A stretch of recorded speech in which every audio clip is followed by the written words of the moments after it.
My goal this year was to read 24 books. I read 26. I'll probably end the year about 27, maybe 28 or so, but I'm pretty confident I'm not going to be hitting another 5-star read. So here are the 11 books I rated 5 stars. First, we have Episode 13 by Craig DeLuey, supernatural horror novel, multimedia, a group of people who have a ghost hunting reality series go to a place that's never been investigated before, and things get really, really bad. This is excellent if you want like ghost hunting reality TV kind of vibes, but turns out the ghosts are really real. Next up, we have Pretty Girls by Karen Slaughter. Totally meets the hype. I almost don't even need to say anything about this book because Karen Slaughter is so popular, and this is one of her most popular standalone novels.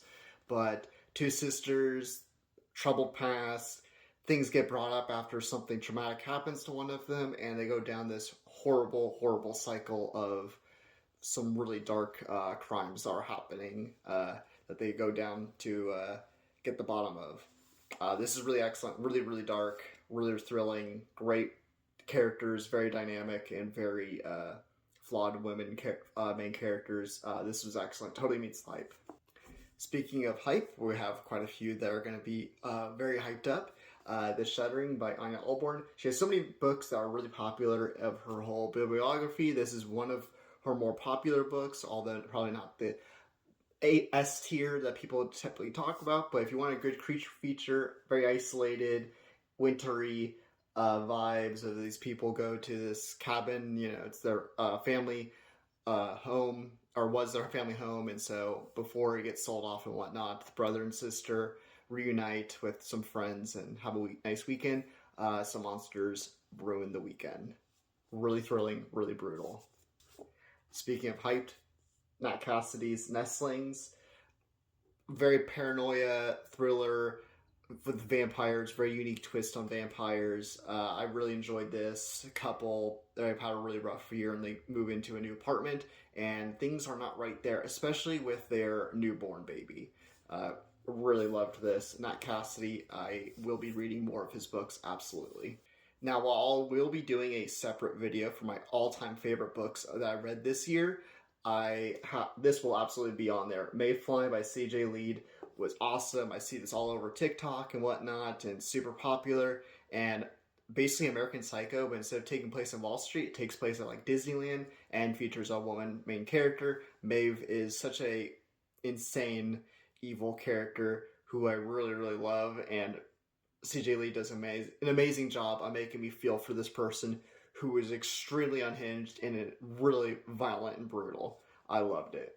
Now, these are a little bit more under the radar. I don't see too much, but Melissa Albert's The Bad Ones, YA horror novel that is a sort of paranormal, supernatural type deal.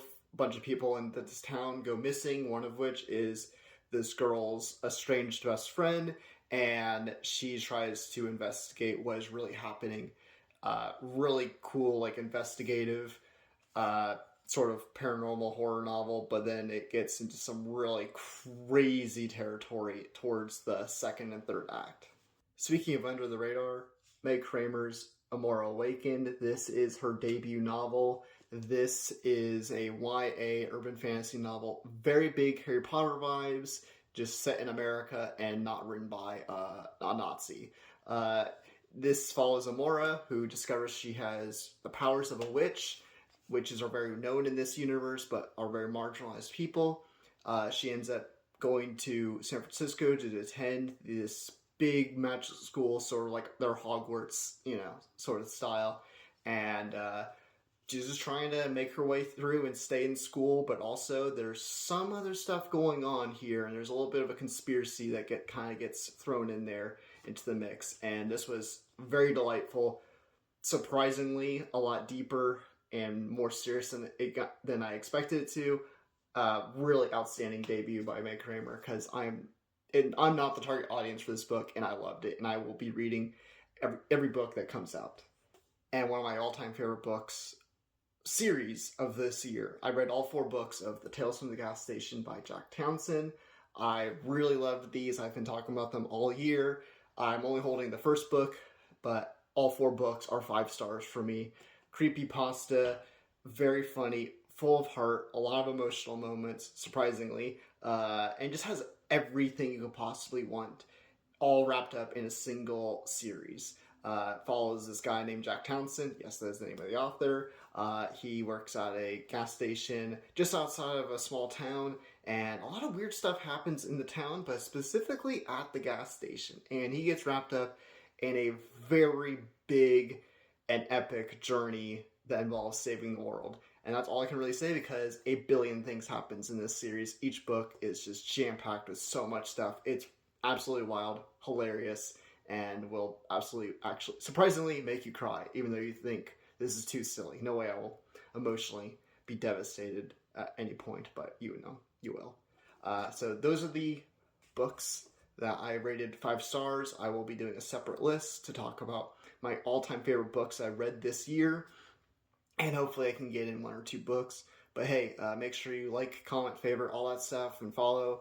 I'm moving all my TikToks to YouTube just in case it gets banned. Who knows? Fingers crossed it doesn't. But either way, you can find me on YouTube and other social media platforms in case, TikTok disappears. And you can also check out my book, The Huntress and the Trickster, which is an urban fantasy novel that is available now.